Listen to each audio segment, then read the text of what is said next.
हो गया।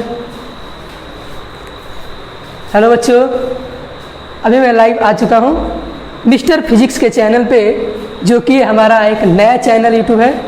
यूट्यूब का जो नया चैनल है, पहले चैनल में कुछ इशू आने की वजह से आपको हर एक वीडियो जो है इस चैनल पे प्रोवाइड किया जाएगा। तो आज जो है हम स्टार्ट करने जा रहे हैं ग्रेविटेशन। ठीक है, देखो तो सबसे पहले हम लोग देखेंगे ग्रेविटेशन चैप्टर में स्टार्ट करेंगे क्या, ग्रेविटी के बारे में। क्या पढ़ेंगे? ग्रेविटी। तो हेडिंग डाल दो ग्रेविटी, हेडिंग डालो ग्रेविटी।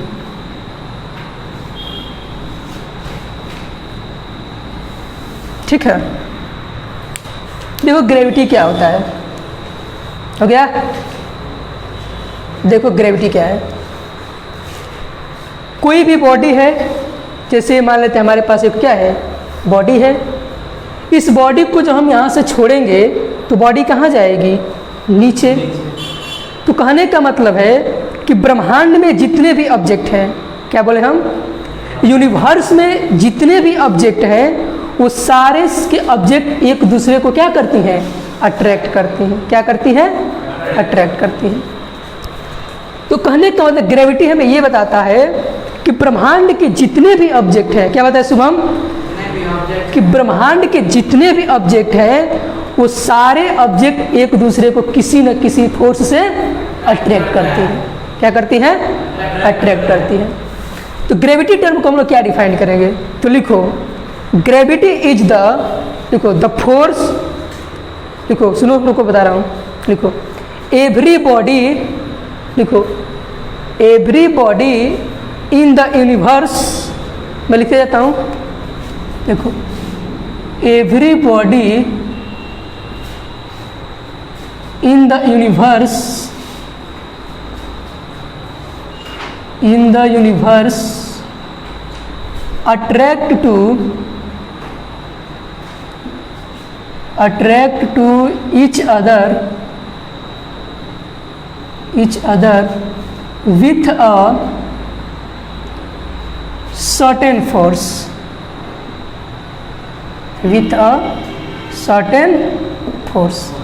हमने क्या बताया कि ब्रह्मांड के जितने भी ऑब्जेक्ट हैं, या हम हैं या आप हैं, ये जितने भी ऑब्जेक्ट हैं, ब्रह्मांड की हर एक ऑब्जेक्ट किसी न किसी फोर्स से एक दूसरे ऑब्जेक्ट को क्या करती है? अट्रैक्ट करती है। ये हमें कौन बताता है? ग्रेविटी। Got my point? अब हेडिंग डाल दो ग्रेविटेशनल फोर्स क्या होता है। ग्रेविटेशनल फोर्स,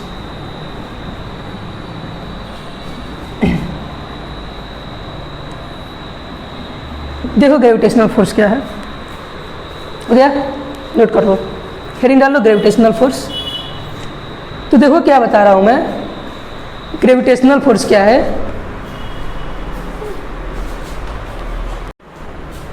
तो हेडिंग डाल दो ग्रेविटेशनल फोर्स। देखो ग्रेविटेशनल फोर्स क्या होता है। हमने क्या बताया अभी कि यूनिवर्स के जितने भी ऑब्जेक्ट हैं वो किसी न किसी फोर्स से एक दूसरे बॉडी को अट्रैक्ट करती हैं। ये किसने बताया? हमने, ग्रेविटी में। लेकिन ग्रेविटेशनल फोर्स क्या बताता है कि जिस फोर्स से, क्या हमने बताया, जिस फोर्स से बॉडी एक दूसरे को अट्रैक्ट करती है उस फोर्स का नाम क्या है? Gravitational force. क्या नाम है? Gravitational force.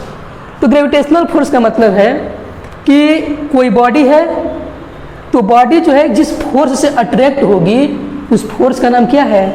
Gravitational force. तो लिखो the force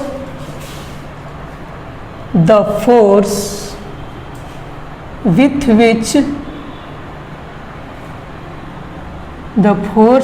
which body attracted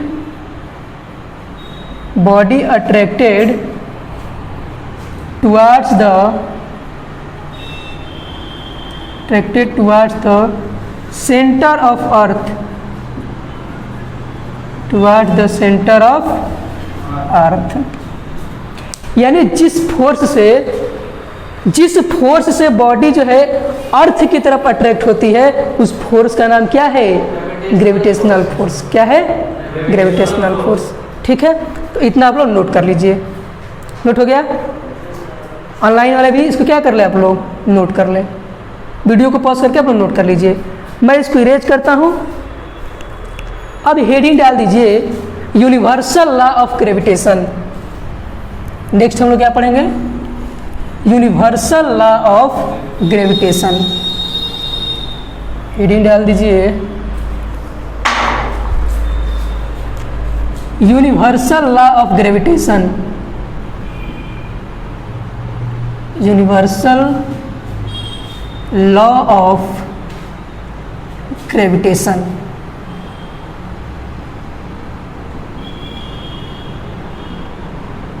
ठीक है,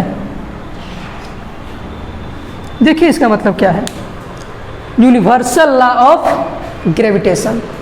हो गया शुभम, अंकित?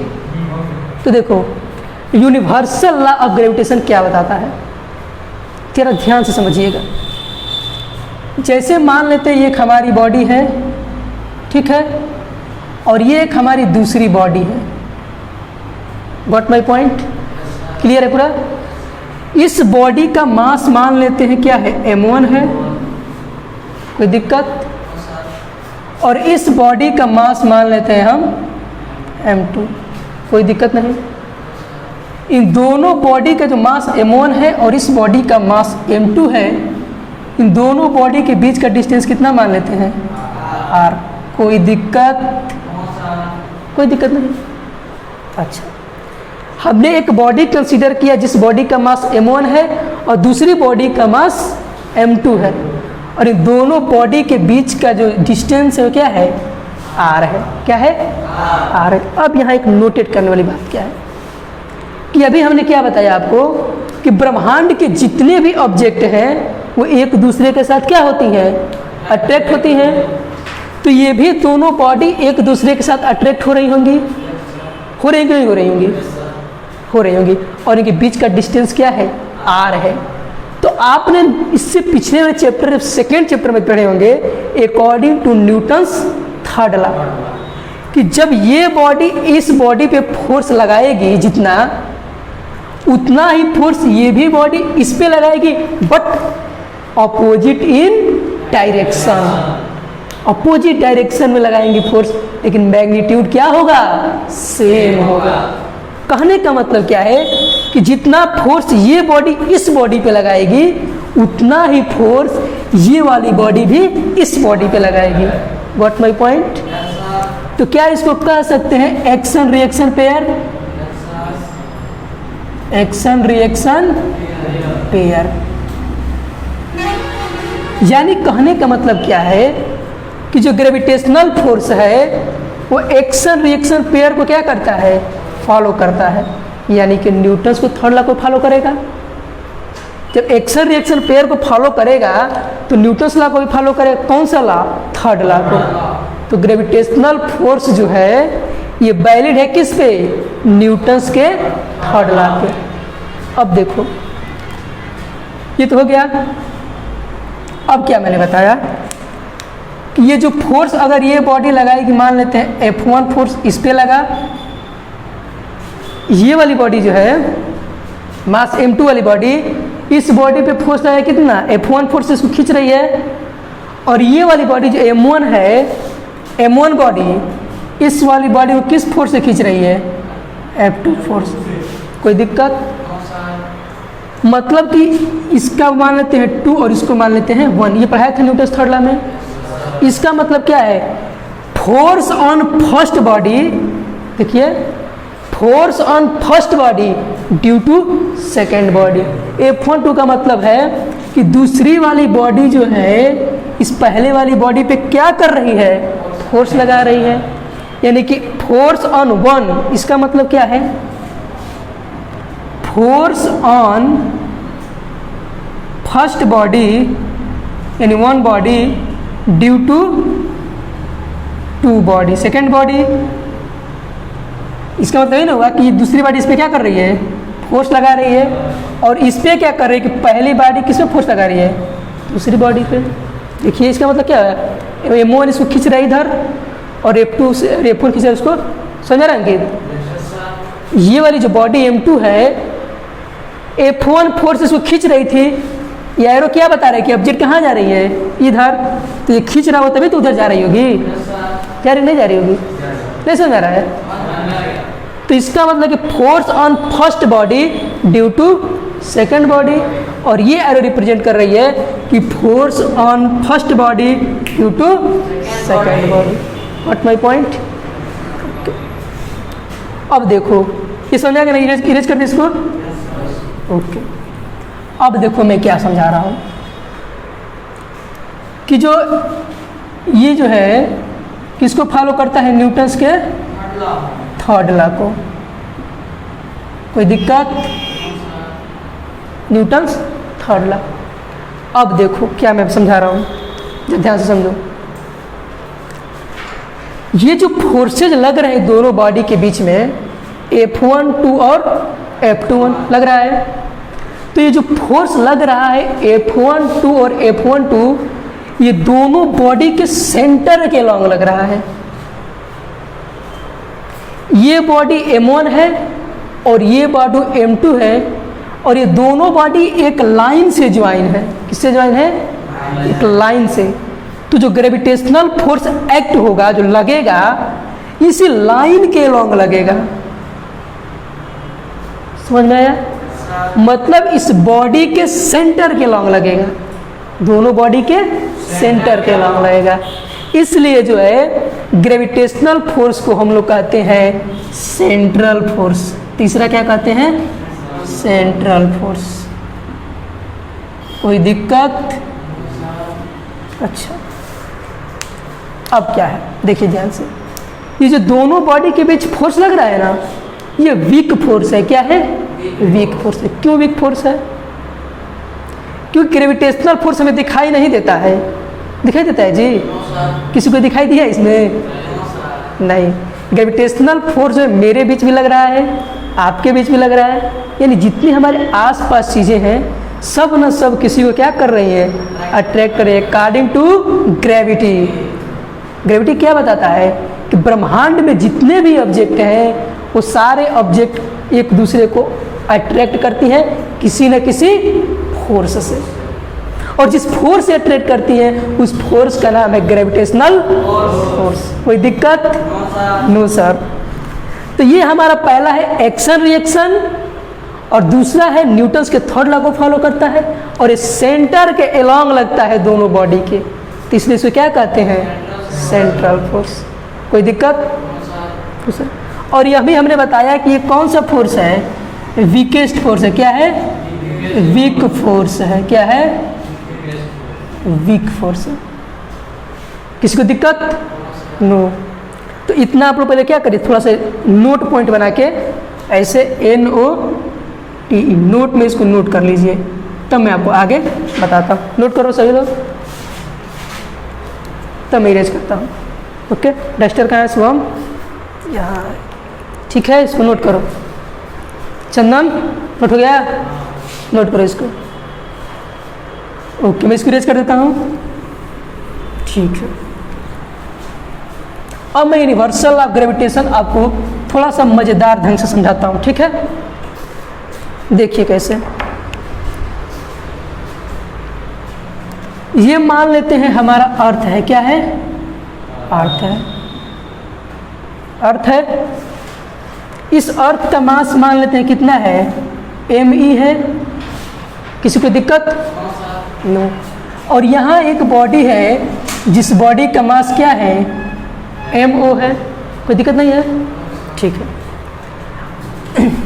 और इन दोनों बॉडी के बीच का जो डिस्टेंस है इसको मान लेते हैं कितना है, R है। यहाँ से लेकर यहाँ तक डिस्टेंस कितना है, R। ओके, ठीक है। तो according to universal law of gravitation, universal law of gravitation के अनुसार क्या है, ध्यान से देखिएगा। पहला इक्वेशन, ये जो ग्रेविटेशनल फोर्स लगेगा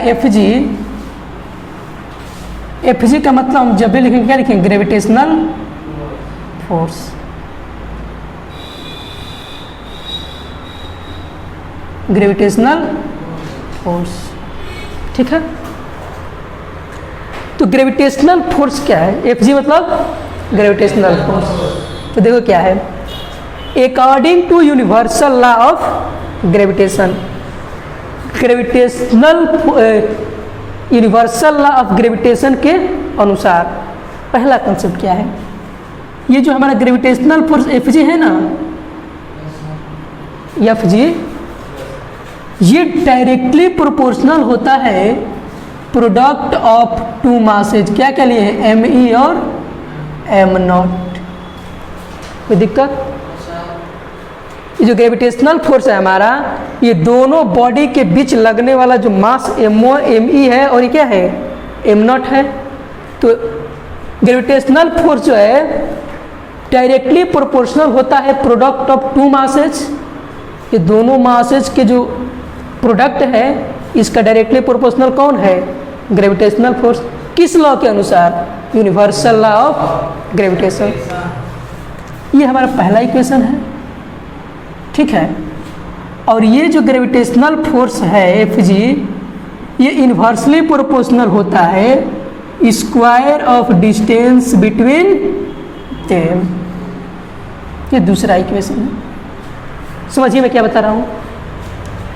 ये जो हमारा ग्रेविटेशनल फोर्स Fg है ना, ये दोनों बॉडी के बीच जो m0 और Me है, ये मास ऑब्जेक्ट है, अर्थ का मास है।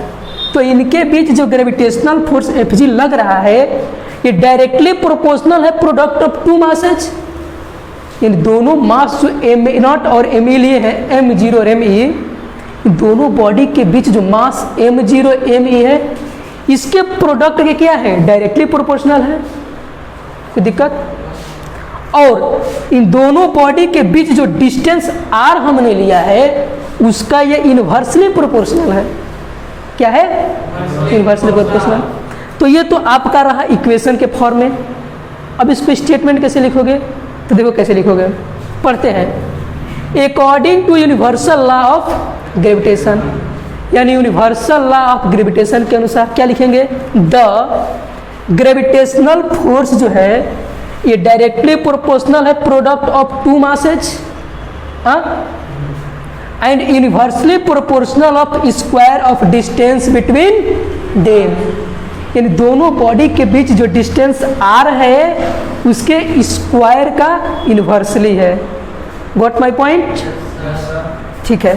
तो इसको स्टेटमेंट में लिखना, थोड़ा लिखो लिखो। अकॉर्डिंग टू, लिखो according to universal law of gravitation, according to universal law of gravitation, the gravitational force is, लिखो, the gravitational force is, हो गया, directly proportional to product of two masses, हो गया Ankit, product of two masses and universally proportional to, वो था directly proportional, ये है inversely proportional to square of distance, inversely proportional to square of distance between them. यानी दोनों body के बीच जो लगने वाला ग्रेविटेशनल फोर्स है, यूनिवर्सल लॉ ऑफ ग्रेविटेशन के अनुसार, ये इसका स्टेटमेंट है। ठीक, थोड़ा सा इसको इरेज कर दूं मैं। ओके, आप लोग बोला करिएगा, इरेज कर रहा तो इरेज कर देता हूँ। ऑनलाइन वाले बच्चे थोड़ा नोट कर लिया करो, ठीक है। देखो अब मैं कंबाइन करता हूँ, कंबाइन करते हैं equation first and equation second को। कोई दिक्कत? तो Fg जो है ये डायरेक्टली प्रोपोर्शनल हो जाएगा मास ऑफ अर्थ और मास ऑफ ऑब्जेक्ट और divided by r square. Combine कर दिए दोनों को। अब मैं डायरेक्टली का साइन यहाँ पे हटा देता हूँ। जैसे ही हटाते हैं तो यहाँ पे क्या आता है? ग्रेविटेशनल कांस्टेंट g, और ये हो जाएगा ME/MO divided by r square. ये रहा हमारा यूनिवर्सल लॉ ऑफ ग्रेविटेशन का इक्वेशन फॉर्म। तो यहाँ पे क्या लिख दोगे? Universal law of gravitation, universal law of gravitation in equation form. किस फॉर्म में? Equation form. ठीक है, अब देखो क्या है, ये हमारा जो है जी है, क्या है जी, ये हमारा क्या कहलाता है? ग्रेविटेशनल, ग्रेविटेशनल कांस्टेंट जी, ग्रेविटेशनल कांस्टेंट। ये कांस्टेंट वैल्यू है, क्या है? कांस्टेंट वैल्यू है, ग्रेविटेशनल कांस्टेंट। अब तुम लोग के दिमाग में कोई क्वेश्चन आ रहा है यहाँ पे? देखो, अगर हम ये अर्थ का मास लिए हैं तो यह अर्थ का मास न लेके हम मान लेते हैं ये क्या है हमारा m1 है कुछ क्षण के लिए, और इसको मान लेते हैं हम m2। वो हमने आपको दिखाया था कैसे दो बॉडी अर्थ और कोई दो बॉडी क्या ट्रेड करती है। हम मान लेते हैं क्या कि एक मास का नाम m1 है और एक मास का नाम m2 है, और उनके बीच का डिस्टेंस कितना है बाबू? r है। क्या है? r है। तो मेरा क्वेश्चन ये है कि क्या कभी ग्रेविटेशनल फोर्स की वैल्यू जो है ग्रेविटेशनल कांस्टेंट g के बराबर हो सकता है? मेरा क्वेश्चन ये है कि ये जो ग्रेविटेशनल फोर्स g है, क्या ये ग्रेविटेशनल कांस्टेंट के बराबर हो सकता है? कैसे? कोई बताएगा? आइडिया कोई? शुभम बताओ। No idea? देखो मैं बताता हूँ, कोई दिक्कत नहीं है ना? ठीक है, देखो मेरे कहने का मतलब क्या है कि अगर इस बॉडी का मास m1 है, इसको 1 kg ले लें, इस बॉडी के मास को हम 1 kg ले लें, और इनके बीच का जो डिस्टेंस r है इसको हम ले लें 1 यूनिट, यानी 1 सेंटीमीटर, 1 मीटर, कुछ भी ले सकते हैं, 1 यूनिट का ले लेते हैं। तो देखो क्या होता है, इफ m1 बराबर m2 जो है कितने के बराबर हो जाए? 1 kg। ठीक है, और इनके बीच जो r है इसको ले लेते हैं 1 यूनिट। कितना ले लेते हैं? 1 यूनिट। तो ये इस जब इक्वेशन में पुट करेंगे m1 की जगह पे 1, देखो क्या हो जाएगा, Fg इजकल टू g तो रहेगा, ये वाली वैल्यू 1 हो जाएगी, ये वाली वैल्यू भी 1, और नीचे भी हमारा क्या हो जाएगा 1 का स्क्वायर। कोई दिक्कत? तो जो हमारा ग्रेविटेशनल फोर्स Fg है ये हो जाएगा g किसके बराबर? g के बराबर। देखो मैं सारा खेल आपको इक्वेशन पे खिला दूंगा, पूरी फिजिक्स। देखो क्या है, अगर इस बॉडी का मास हमने m1 kg ले लिया, इस बॉडी m2 का मास हमने 1 kg ले लिया, कोई दिक्कत नहीं ना है? दिक्कत क्या होगी, r भी हमने क्या ले लिया? 1 यूनिट। तो जब सारी चीज़ें ये भी 1, ये भी 1, ये भी 1, तो सारे क्या हो जाएंगे 1। तो जब मल्टीप्लाई करोगे तो Fg इक्वल टू क्या हो जाएगा? g। यानी इक्वेशन क्या समझा रहा है कि जब किसी बॉडी, दो बॉडी है अंकित, जब दो बॉडी हैं और दोनों बॉडी का मास अगर 1 kg है, 1 kg, और उनके बीच का डिस्टेंस वो भी 1 यूनिट है, तो हमारा जो ग्रेविटेशनल फोर्स है वो ग्रेविटेशनल कांस्टेंट कैपिटल G के क्या हो जाएगा? बराबर हो जाएगा, इक्वल हो जाएगा। तो जब m1 m2 की वैल्यू 1 kg और उनके बीच जो लगने डिस्टेंस है वो भी 1 यूनिट हो जाए, तो हमारा ग्रेविटेशनल फोर्स जो है ग्रेविटेशनल कांस्टेंट G के बराबर हो जाए। ये है हमारा पूरा यूनिवर्सल लॉ ऑफ ग्रेविटेशन। किसी को कोई दिक्कत नहीं है तो इसको आप लोग नोट करिए, मैं फिर इरेज करता हूँ। नोट कर लीजिए, इसको स्क्रीनशॉट ले लीजिए, और जो भी देख रहे हैं वीडियो को वो स्क्रीनशॉट लेके ये वीडियो को पॉज करके क्या कर लें, नोट कर लें। ठीक, अब मैं आगे चलता हूँ। ठीक है,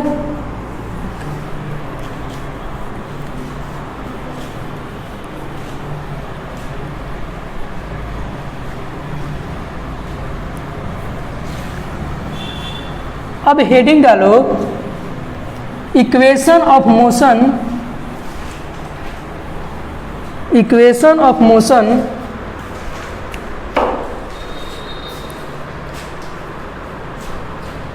टॉपिक थोड़ा देखें, बुक थोड़ा मैं टॉपिक देख लेता हूँ क्या पढ़ाना है। ठीक है, कोई दिक्कत, हेडिंग डाल दो acceleration due to gravity. Heading डालिए आप लोग एक्सेलरेशन ड्यू टू ग्रेविटी, इसको पढ़ते हैं acceleration due to gravity. Kepler's law आप लोग के सिलेबस में नहीं है, इसलिए मैं उसको पढ़ा नहीं रहा हूँ। अलग से उसकी वीडियो में आप लोग कहेंगे तो क्या कर दूंगा, आप लोग को बता दूंगा बना के। ठीक है, ओके। अब हम लोग देखेंगे एक्सेलरेशन ड्यू टू ग्रेविटी क्या है। ठीक, तो देखो इसका मतलब क्या है। ग्रेविटी का मतलब कोई बॉडी अट्रैक्ट होगी, एक्सेलरेशन का मतलब होता है कि वेलोसिटी में चेंज। तो वेलोसिटी में चेंज कब होगा, बॉडी जब रेस्ट में रहेगी तब चेंज होगा या फिर मोशन करेगी। तो कोई चीज़ की वेलोसिटी चेंज हो रही है, उसकी स्पीड में चेंज हो रहा है, तो कहीं ना कहीं बॉडी क्या है, मोशन में है। रेस्ट में तो कुछ चेंज होगा जी, नहीं चेंज होगा ना।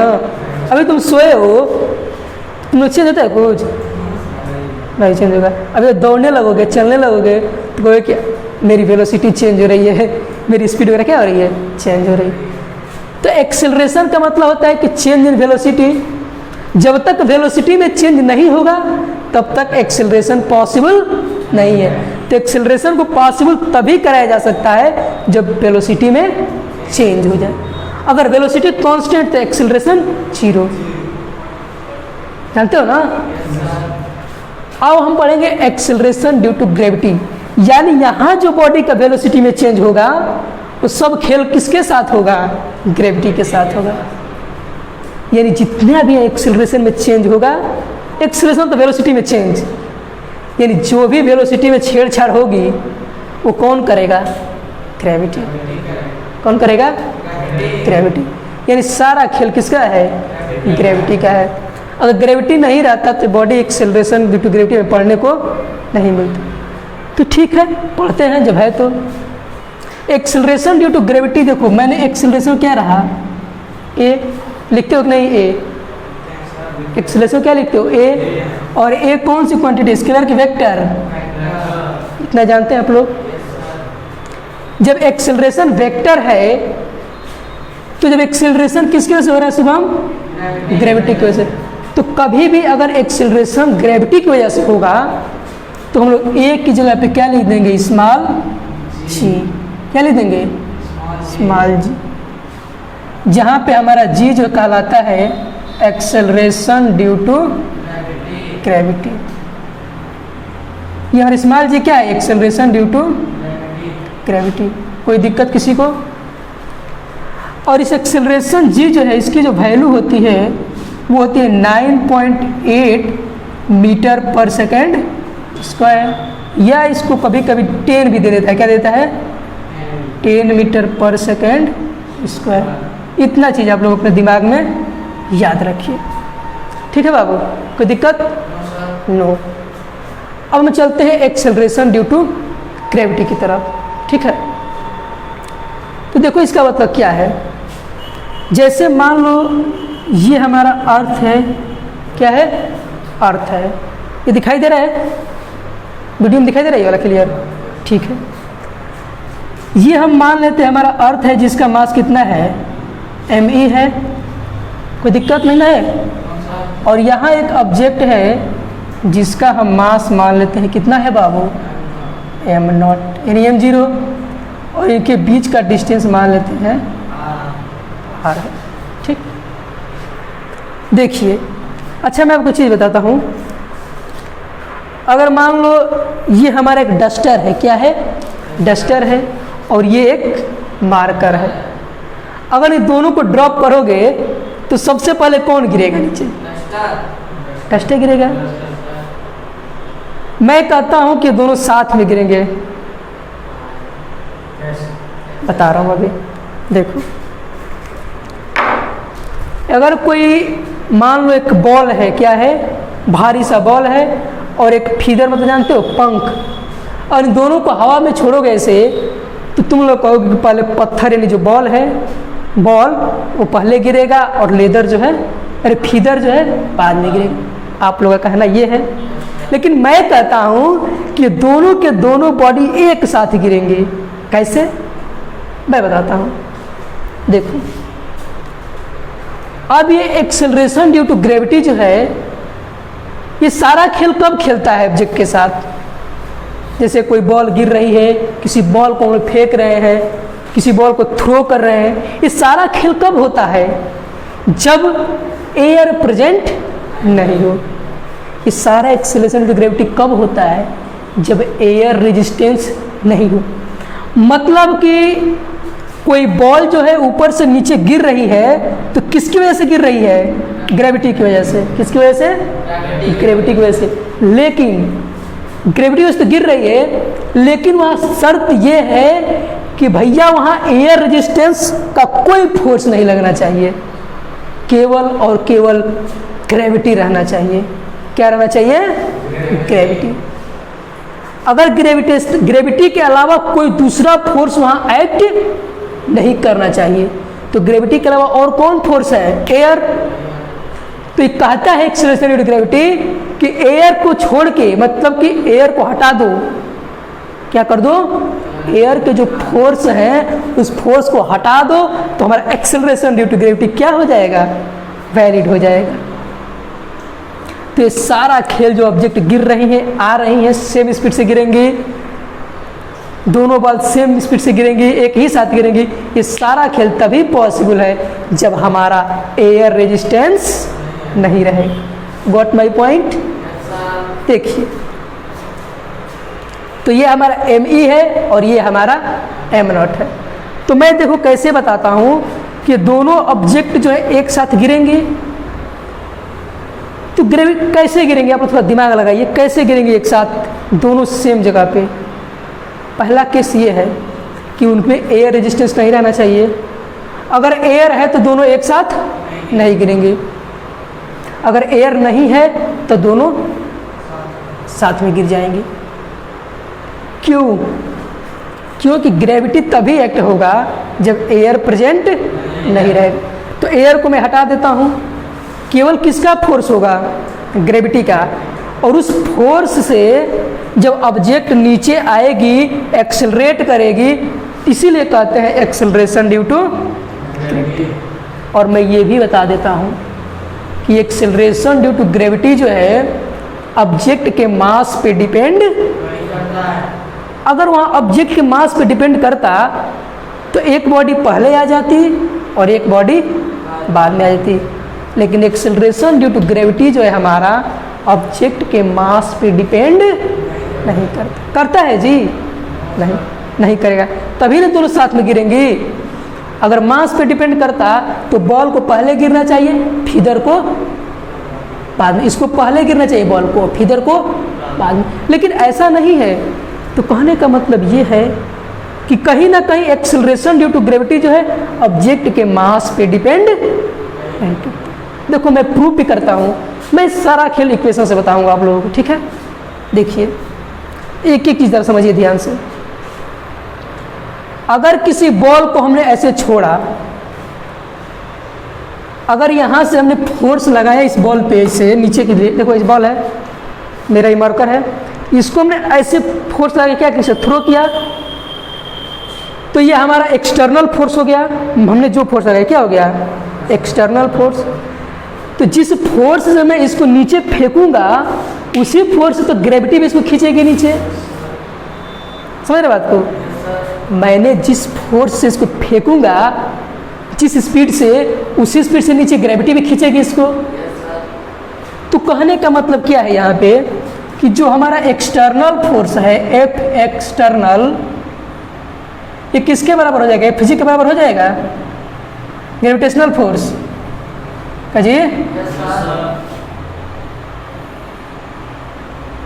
किसी को दिक्कत नहीं ना है? ठीक। तो हमने क्या बताया कि जो एक्सटर्नल फोर्स हम ऊपर से लगा रहे हैं, मैंने जिस फोर्स मैंने फेंका, एक्सटर्नल फोर्स ये हमारा था, और जिस फोर्स से हमने इसको नीचे फेंका उसी फोर्स से ग्रेविटेशनल फोर्स क्या करेगा, यानी ग्रेविटी इसको एक्ट करेगी, करेगी नहीं करेगी। तो हम लोग पढ़े हैं F equal to mass into acceleration, किसी को याद है ये वाला?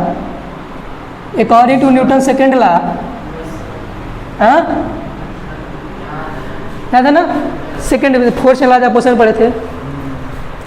तो ये एक्सेलरेशन की जगह पे क्या होगा जी? जी होगा, क्योंकि जब भी एक्सेलरेशन किसकी वजह से होगा? ग्रेविटी की वजह से।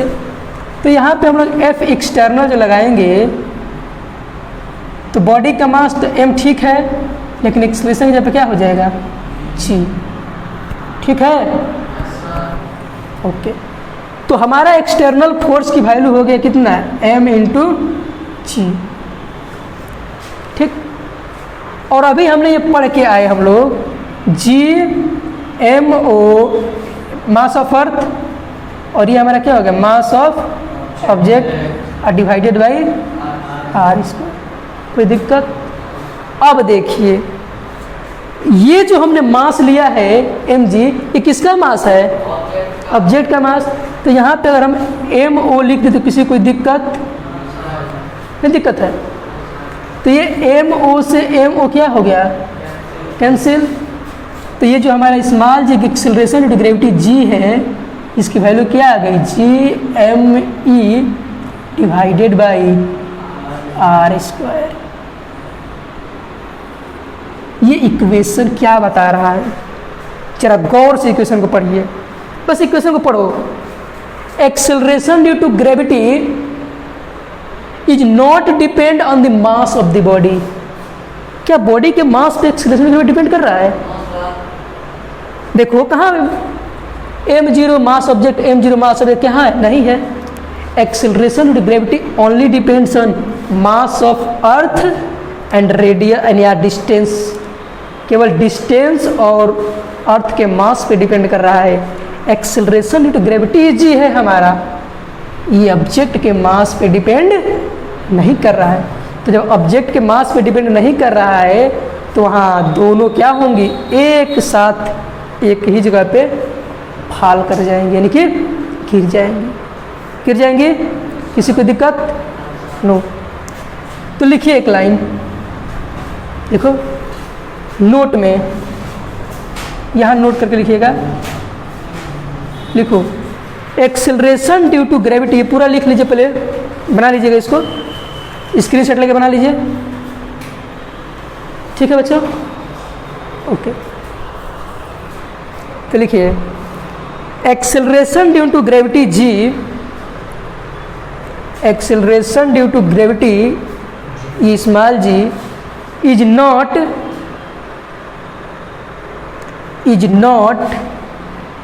depends on the acceleration due to gravity does not depends on the mass of the body, mass of the body।